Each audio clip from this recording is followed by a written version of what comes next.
Good morning, YouTube. Good morning for me. We have a little bit of an unboxing here. I am back from my wonderful trip. Whoops, did I mention that I was going to Hawaii? And I'm going to later do a video about that. I think a slideshow thing. And I said before I was leaving that I'd be coming home and firing up the HQ129X. This is my order from Bob Dobush, and I will share his website later, of tubes. New old stock. The tubes that I will need to fire that up. The recapping is done, as I shared another video. Oh, I'm going to show you later. I tracked down that one mica capacitor that was a mystery to me because it was floating in space and didn't connect to anything. I decided that was a replacement. That was the original that the guy cut off and he put a replacement in. And rather than pull the old one out, he rerouted the new one and left the old one in there because it was so difficult to get at, because it was underneath the tuner coils. This is a cool tube. This is an OC3, and what's neat about this tube is it's a gas type tube. It has a vapor type gas that's a voltage regulator deal, and it glows purple when it's on. It's supposed to. Not a gassy tube, it's supposed to be like that.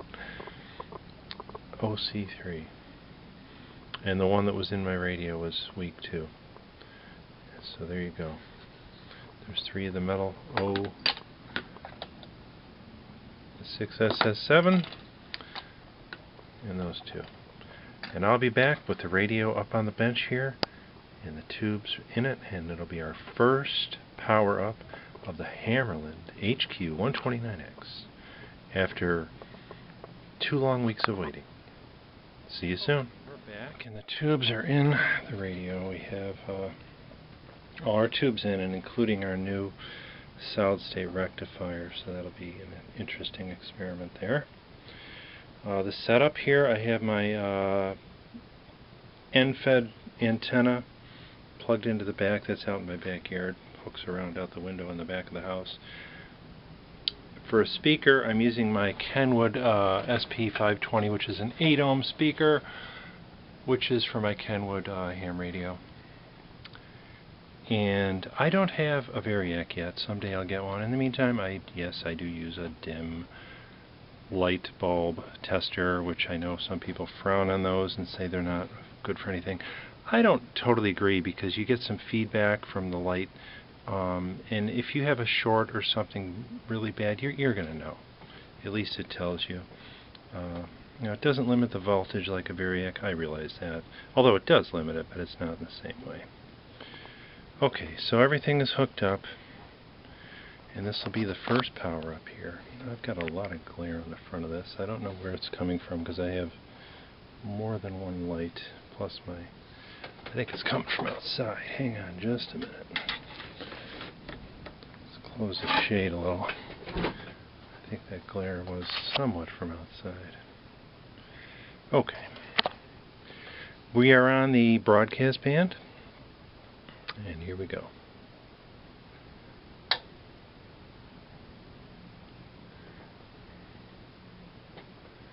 Oh, wait a minute. There we go. Dial light lit. The meter popped up.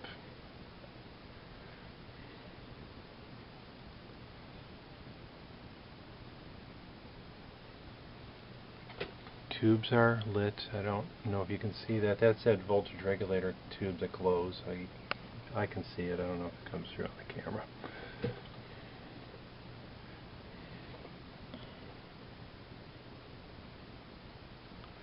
Our dim bulb went bright, went dim like it's supposed to.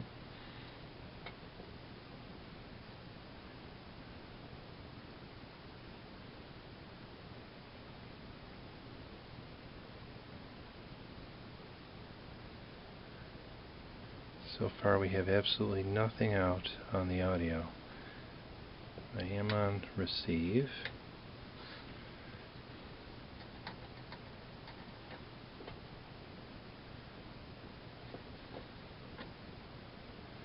Initially my needle popped up and now it's down.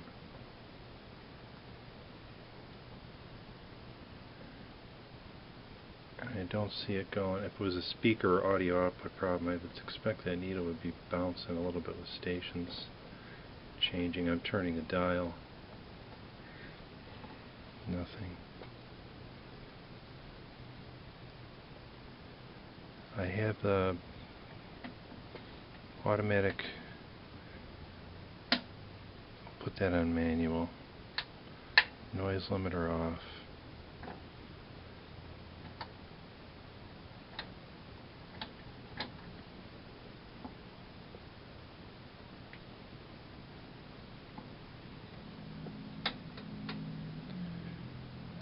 Okay.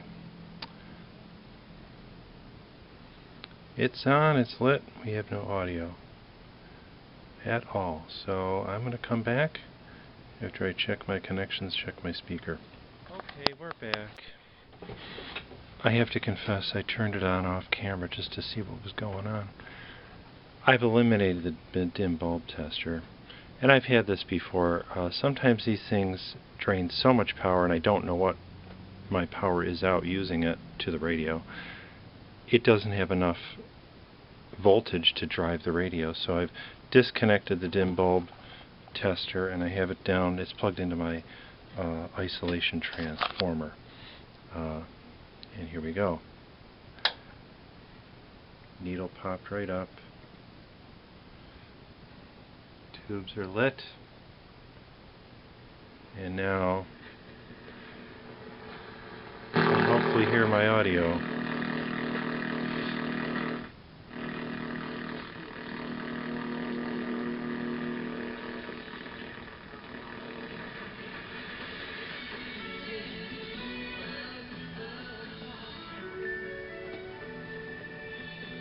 AM 590.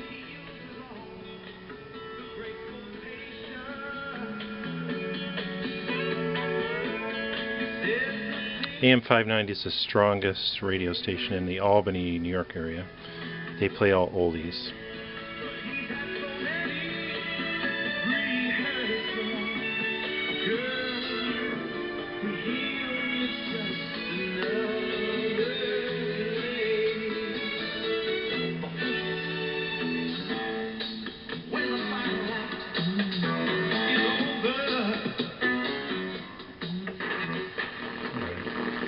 I better get off the music or YouTube will get me for copyright.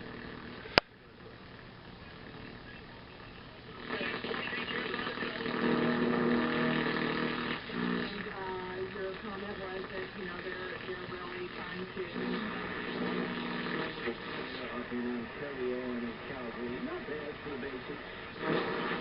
3 million of us staff home.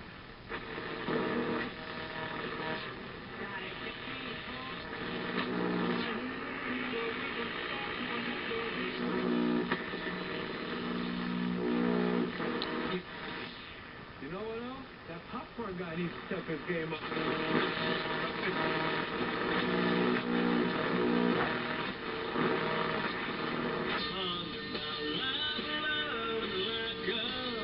Oh, country? Here you go, John. It's not WSM. I don't know what station this is.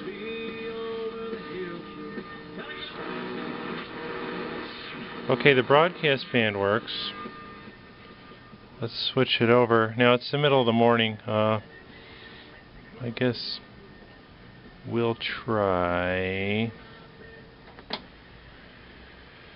40 meters maybe for the ham band. Let's see. Oh. So that his family would be saved. And when he did, that was the condemnation of the whole world. Because you see, interesting. I'm surprised I got a signal that quick on there. The flood was coming. It's a great signal for shortwave in the middle of the day. A broadcast shortwave station, that is.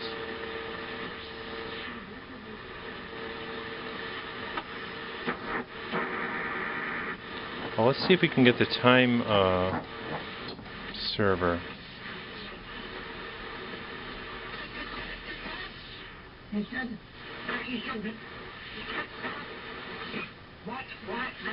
There's the Watchman, or whoever that guy is. He's on a shortwave all the time. Not bad for 1 o'clock in the afternoon.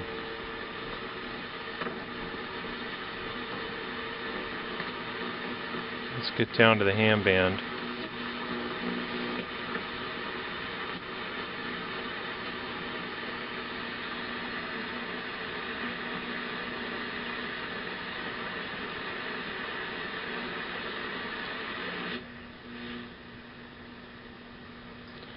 Let's put the BFO on. Ooh, wow. Manual, ABC. That works. BFO works. We'll see if I can actually find a sideband signal. How far up is your audio gain pot turned? Huh. There we go. It's almost all the way up right now, Tim. There is all the way up. And if I can even get a little bit, that's about where I had it before. It probably doesn't make much of a difference. I don't even have the BFO on. Okay, we'll call It's an AM station. It's got to be. Wow. You don't hear a lot of AMers on 40 meters too much these days anymore. That's an AM station. I love listening to the AMers. That's how I got into ham radio. I used to listen to shortwave, and I started hearing the AM ham radio guys out in Buffalo. There's a lot of them out there. And I was intrigued and got into ham radio. But most people are on single sideband. This is an AMer. They have a beautiful signal. Here's a 12-way U7. There'd be a better tube you could drop right in there without any socket changes, and that's the 12BH7. 12. Well, I got to be pleased with this. This thing is working very well. Broadcast bands are working. The shortwave bands are working. Just drops in. That guy's probably putting out about a kilowatt at least. I wonder. I'll see what he says. Have to look around for one of them. So. Ooh, I'm just looking. My battery's almost dead. I don't want to make this video too long anyway. I'm going to get this back buttoned up in the cabinet and set up on the desk the way I want it. And we'll do more videos on it later. But all the tubes are working. The new tubes and the new rectifier is working. Never used one of these before. This is a solid state rectifier made by, it's called Copper something is the company. And they make them for audiophiles, for amplifiers and stuff. But this is, I shared on the other video, it is a little warm, but it does not pull filament voltage, the 5-volt filament voltage from the transformer. The transformer runs cooler, and this is cool. The tube is warm, the transformer is cool. It hasn't been on that long though. And it keeps the radio cooler overall. So I thought I'd give one a try in there, and it works. Okay. And change the double-aught tube coupling cap to the audio gain. Wow, this is cool, an AMer. To a .01. A nice surprise for my first power-up to hear an AMer on there. On 40, this is 40 meters. And, probably about 7.25. I don't think I'd have this tuned exactly with the band spread, but capacitors and other things, the bypass caps and all that. The cap. Okay. The cap system. This is Tom. That could be a phase 2. Okay, I'm back. I don't know, Pete. I haven't. I wanted you to hear this nice station. I haven't heard Jumbo Joint in a long time. I don't know. I haven't been. This is Chuck O'Neill, and he is in Massachusetts. I'm in New York, so he's close to me.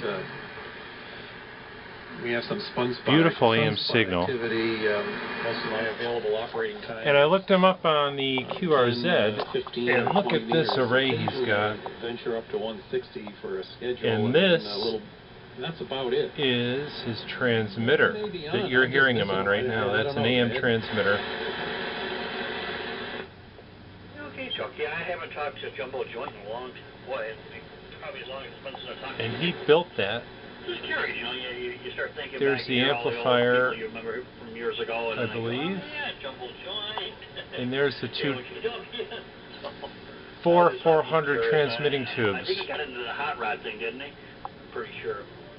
which is why he sounds so good. Talk to you next time, hopefully, but definitely a pleasure catching back up with you. K1KW is his call sign. He's in Massachusetts. K1KW from N2QEI near Syracuse. Over.